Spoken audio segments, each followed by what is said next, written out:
رضا خضر هو الخباز اللي بديت صنعة الخبز من عمري 15 سنة مع أخوي علي.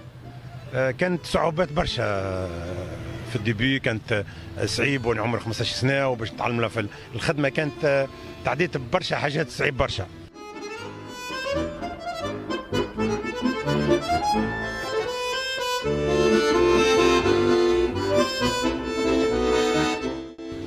وشنو علاقتي بالخبز؟ امي الله يرحمها هي اللي نفحتني. كانت احنا كنا صغار، امي كانت تعجن الخبز الطابونه اللي هي الطابونه حاجه تراديسيونيل، وتعمل لنا لبتي ديجوني الصباح، تقوم الاربعه نتاع الصباح باش تعجن الخبز وتعمل لنا الخبز بتي ديجوني. هذيك العلاقه نتاع امي، حبي لامي، تعلمت وقعدت نشوف ونعاونها، اللي بتيتا بتي هي حطتني وما بوسي باش نتعلم خدمه الخبز. لا والله ما كنت نتخيلها اصلا باش نولي خباز رئيس فرنسا وتاكل الخبز الباجيت نتاعي ياكلوها الوزراء والبريزيدون من العالم الكل.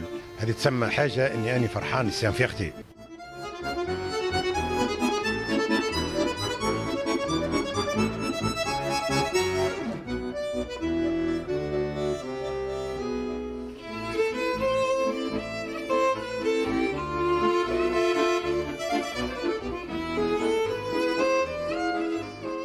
والله الخبر يوم الاول وقت اللي كلمني لي مير دو باري وقال لي انت احسن خباز في فرنسا لباجيت الفرنسيه، كنت شعوري حاجه ما كنتش نستخيلها. كنت قلت هذه يمكن واحد عمل لي بلاغ ولا حاجه، ما تصورتش في مخي اللي اني نهار مش نولي خباز الرئيس ولا نربح الباجيت الفرنسيه، بس هي بلاد الخبز ما نجمش ننافس الفرنسيين في بلادهم.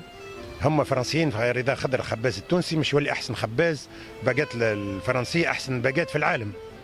شنو نوع الباجيت اللي يحب رئيس ماكرون؟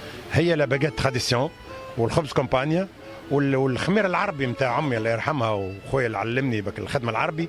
الخمير العربي هي قاعده النكهه البنينه اللي موجوده في الخبز نتاع العالم الكل.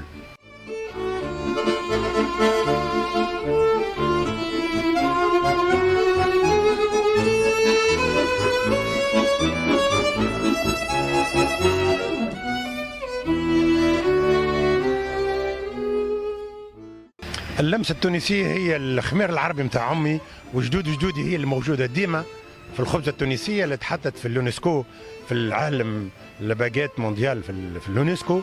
هي فيها التوش التونسي وهي سن فيرتي اللي يعني حاجه للعرب الكل، حاجه ما شاء الله. أنا فيير تو اليوم اللي الخبزه الفرنسيه في اليونسكو ويصنع فيها تونسي، أنا فرحان ما شاء الله.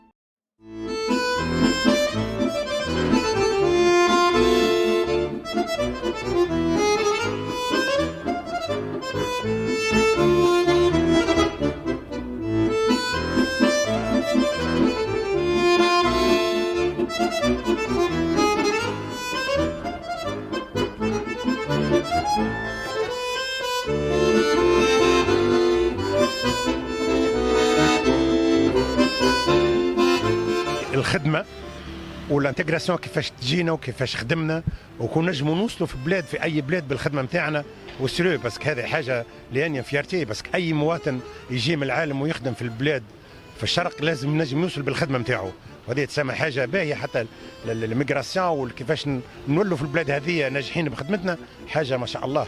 انا نقول للشباب اني قاعد نخدم على هالشيء هذايا، اللي نقول لازم يتعلم صنعه في بلاده، باسكو صنعه اليد خير من مال الجد. يلزم نتعلموا صنعه وكون نجوا للبلاد الفرنساوي اي مهاجر يجي للبلاد هذه يلزم يخدم على روحه، ويلزم مالغري الصعوبات يلزم يخدم في اي مهنه باش يوصل، بس صناعه اليد راهي مطلوبه في العالم الكل. انا قاعد نخدم على المدارس في فرنسا ولا في تونس ولا في اي بلد، يلزمنا اللي جون اللي ما عندهمش ما قروش برشا في المدرسه عندهم دوزيام شانس باش يتعلم صنعه ونقروه صنعه، بس كي يجي بصنعته في اي بلاد راهو ينجم يخدم.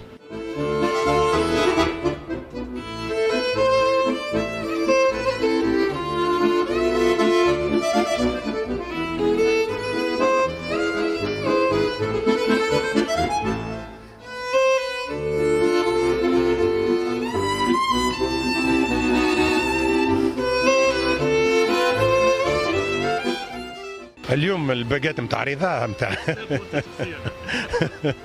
هي الباجات نتاعي احسن باجات في العالم، وانا الحمد لله فخور جدا اللي الباجيت اللي نعملها اني كلها الرؤساء من العالم الكل، من اي رئيس يجي لفرنسا يستقبلوا رئيس مسيو ماكرون لازم ياكل الباجيت ولا ياكل الفنوازري، وهذه فرحه وفيغتي بور موا.